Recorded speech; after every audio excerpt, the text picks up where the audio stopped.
Hey everybody, welcome to the lounge. Grab yourself a beverage, kick your feet up, relax. We're going to do a little chilling and grilling today. Today we're going to make one of Uncle Larry's favorite dishes.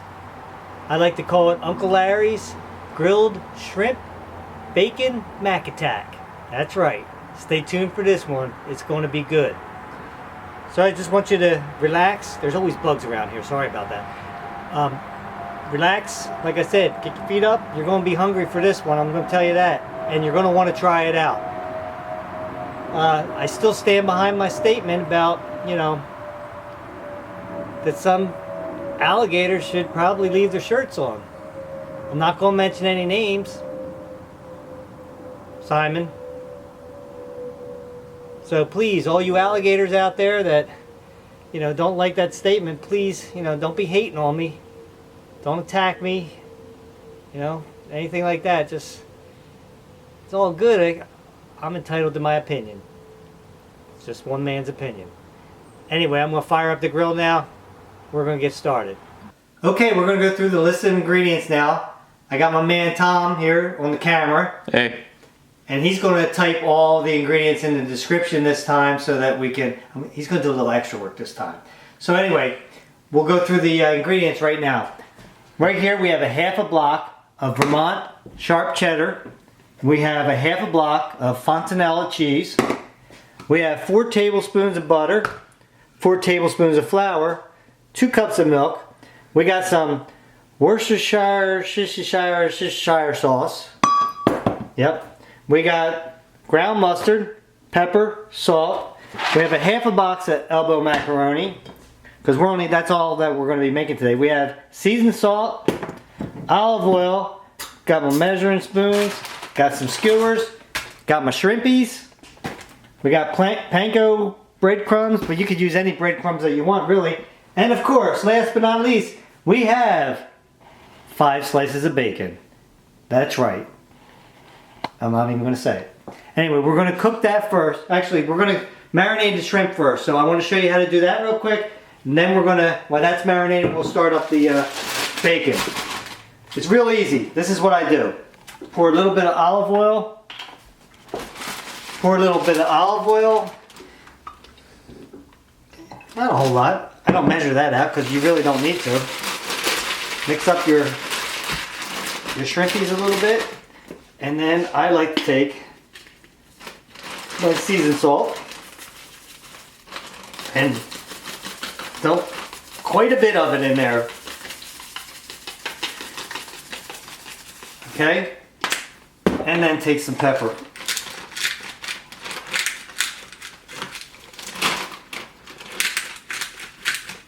If I had 3 hands, this would be really nice, but I don't. Then we're going to just... I'm busy holding the camera. Zip that up? Yes, of course. Play with your shrimpies.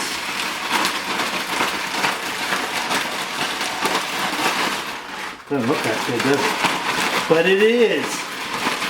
Then, like I said, put them in the fridge for about 10 minutes, 15 minutes, however long it takes you to cook those 5 slices of bacon. And then we're going to put them on skewers and put them on the grill. Okay, you want to chop your bacon up, in pretty small pieces. You don't want it real big. Get that all done here. Try not to cut your finger off. Mom and Dad might not like that too much, especially when they're running you to the emergency room. Put the bacon aside on your foil, right? And that's something that you're going to put in later with your shrimp. But for right now, we're going to put the skewers on the shrimp. We'll put the shrimp on the skewers. We're going to make sure that you have a little space in between each one because you don't want them to cook unevenly. You want them to cook all at the same time. There's nothing worse than a rubbery shrimp. And that's the next step. But right now, don't forget, before you even do that, you want to make sure that you turn the water on and get that boiling. Try not to blow yourself up like that. Did you see that?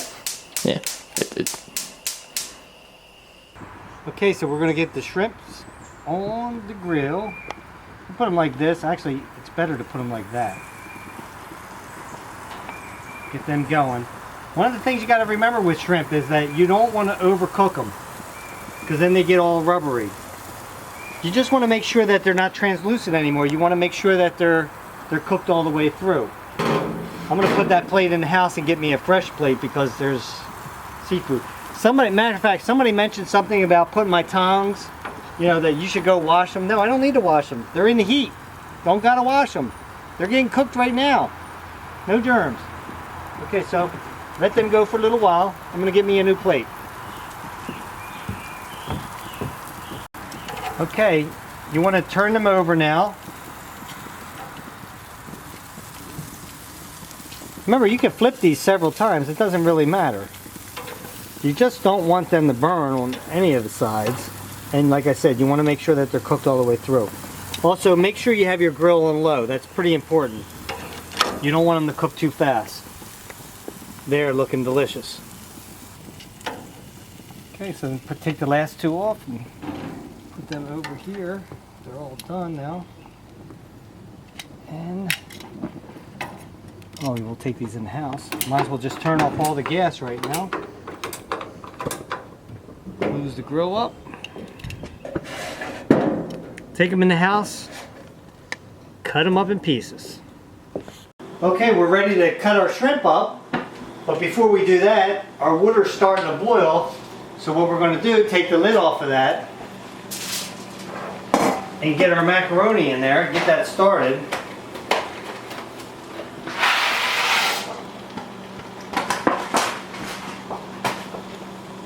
Make sure you boil that without the lid on. Stir that a little bit. I probably have way more water than I need. Don't forget to put salt in your water. Follow the directions on the package. Then you want to start cutting your shrimp up. Take them off your skewer. You want to cut them up in pieces just about like that. Okay? So that way, just about bite size. Some of them will be smaller than others. Doesn't really matter. Okay, you can see the macaroni is all drained. We're putting it aside for now. Doesn't matter, it's all going to go in the oven anyway, so it doesn't matter if it cools off a little bit. Start preheating your oven. You want to get it at 350. Okay, and just let it preheat. And while we're doing that, we're going to turn on the front burner. We're going to start with our 4 tablespoons of butter, and we're going to wait till that melts down a little bit. Once that melts down, we're going to add the flour in. Okay, so the butter's melted. Now we're going to add in our 4 tablespoons of flour. Make sure you mix that up really, really good in here. You want to get that to the consistency of like sand.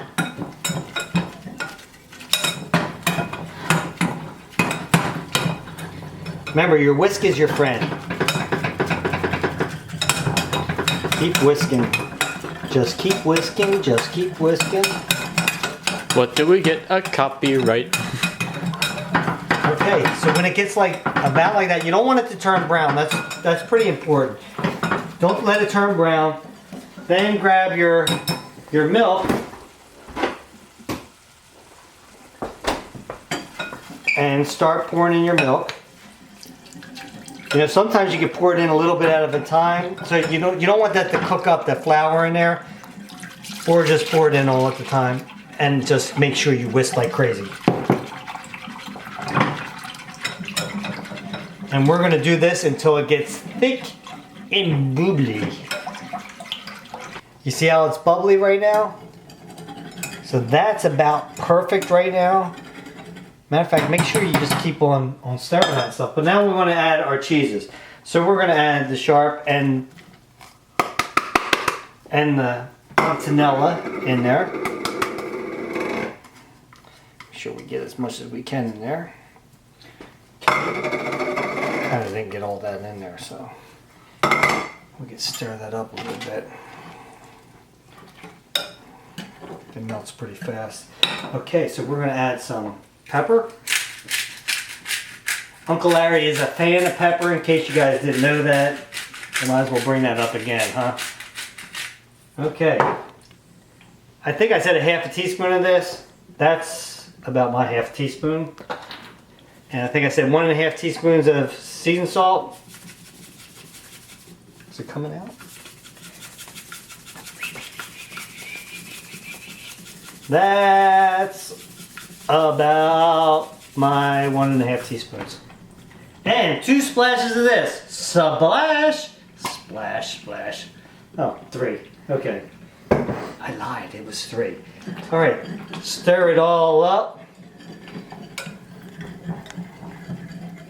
And we want to get that all nice and thick and bubbly again. That smells good. I wish we had smell-o-vision. That would be really cool, wouldn't it? Depends on the situation. Look at that. Okay, next, add your macaroni. Look at that big clump of macaroni coming at you, like just like that. Yeah, it was sticking together, but you know what? It doesn't really matter because it's not going to stick together anymore. See? Okay, mix that all up. Next, add your, oh, this is the magic stuff right here. Oh, that's like crack. We got our shrimp in there. Crack, like I ever did crack before. Uncle Larry does not do drugs. Corona only. Stir that in there. Now, when you put your bacon in there, right? Don't pour all of it in there. Just, you know, put some of it in there and save a little tiny bit for like on top at the end, all right? Stir the rest of this in here. You might need a little pot holder for this so your bowl doesn't move all the way around. Oh my goodness, if you could only smell this right now. Okay. Get all that out. Next thing you want to do, put your breadcrumbs on top. Let me smooth this out a little bit.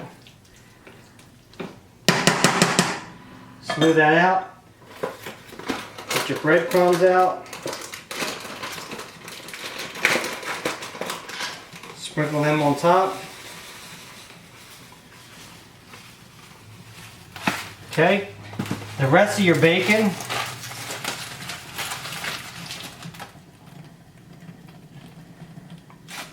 put them on top.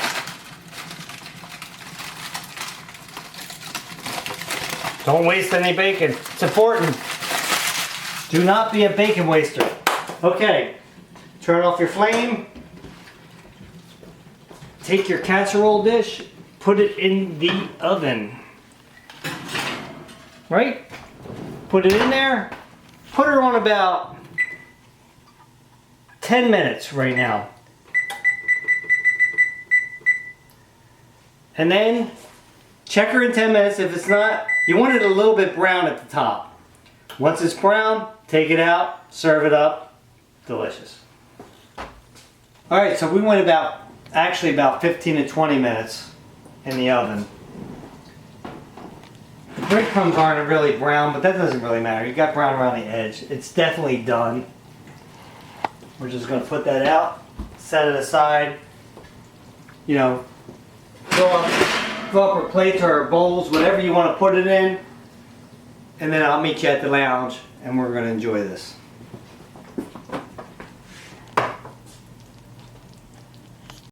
Okay, so we have our mac and cheese now. Yeah, I also want to. Took long enough, didn't it? Yeah, it did.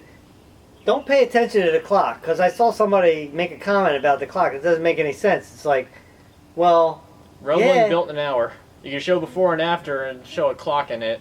It could say 10 minutes passed. That's not how it works. Exactly, because you know, I'm doing the intro to the end of it, and then I have to go set up in the house and everything, and there's a lot of time involved. There's we might even have shots, things that happens in between that we can't predict that just happened. Like what? Like the propane Like the running out propane grill. ran out and I had to run down the gas station and get new propane tank, right? I mean, I drove him, but still. Tom drove me because I don't drink and drive. You shouldn't drink and drive. No, never. Ever. Yep. Right? Don't do it. Alright. So anyway, we have our mac and cheese now. We're going to take a sample of this.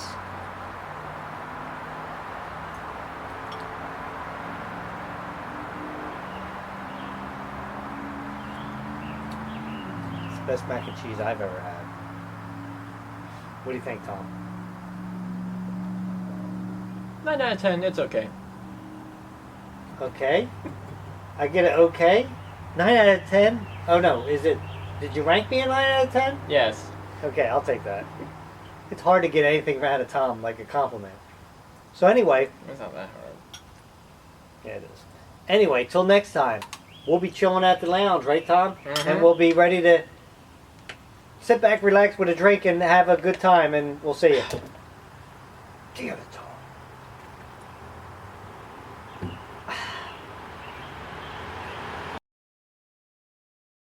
So what I'm going to do, besides break my beer on the floor, cut.